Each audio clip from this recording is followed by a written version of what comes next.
নমস্কাৰ ছাৰ বাইদেউসকল এটি বহুত বেছি জৰুৰী খবৰ ভিডিঅ'টোৰ জৰিয়তে শ্বেয়াৰ কৰিবৰ কাৰণে চেষ্টা কৰিম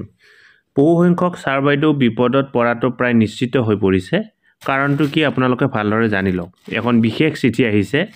আৰু চিঠিখনৰ জৰিয়তে এটি বিশেষ কথা উত্থাপন কৰা হৈছে যিটোৰ জৰিয়তে বহুতো শিক্ষক শিক্ষয়িত্ৰী বিপদত পৰাটো প্ৰায় নিশ্চিত ছাৰ বাইদেউসকল এখন হৈছে ডাইৰেক্টৰ অফ সেকেন্ডাৰী এডুকেশনৰ তৰফৰ পৰা অহা এখন বিশেষ চিঠি আৰু চিঠিখন প্ৰত্যেকখন জিলাৰ ইনস্পেক্টৰ অফ স্কুল সকললৈকে আহিছে ইয়াৰ বিষয়টো হৈছে regarding taking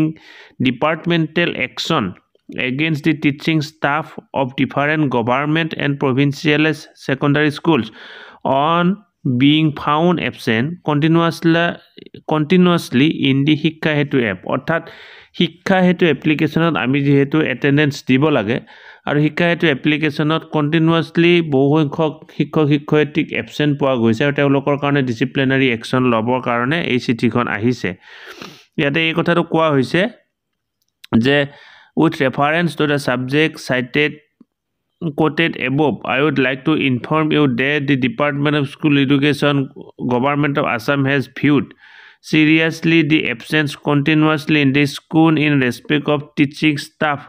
various government and provincial secondary school in Hikka Hetu apps, and accordingly issued direction to identify such teachers and take appropriate departmental action against the teacher concerned, including punishment of pay cut. এতিয়া চাওক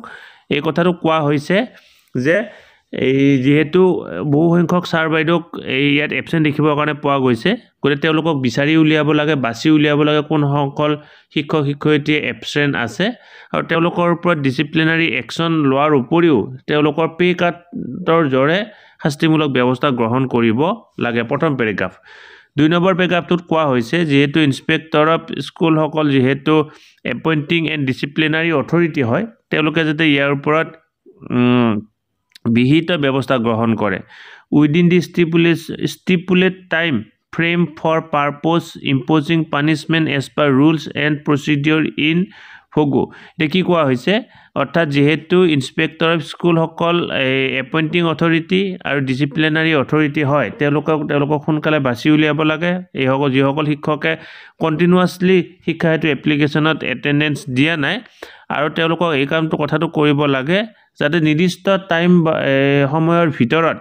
কম সময়ৰ ভিতৰত বা নিৰ্দিষ্ট সময়ৰ ভিতৰত যাতে ডিপাৰ্টমেন্টৰ যেটো ৰুলছ আছে ৰুলছ মতে যাতে তেওঁলোকৰ ওপৰত পানিশমেন্টৰ ব্যৱস্থা গ্ৰহণ কৰা হয়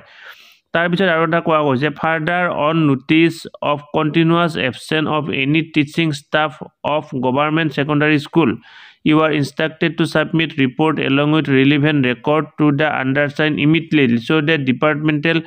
proceeding can be initiated against such teacher of government secondary school অৰ্থাৎ ৰিপৰ্ট দিবৰ কাৰণে কোৱা হৈছে আৰু এই ৰিপৰ্টৰ ওপৰত ভিত্তি কৰি ডিপাৰ্টমেন্টেল যি প্ৰচিডিউৰ আছে প্ৰচিডিউৰ যাতে কি কৰিব পাৰে এই সোনকালে ল'ব পাৰে গতিকে অত্যন্ত গুৰুত্বপূৰ্ণ খবৰ যদি আপোনালোকে শিক্ষা হেতু এপ্লিকেশনত অ্যাটেন্ডেন্স কিবা কাৰণ দিয়া নাছিল আগতে যি হল ভাল ছটা সাৰ্ভেটো সকল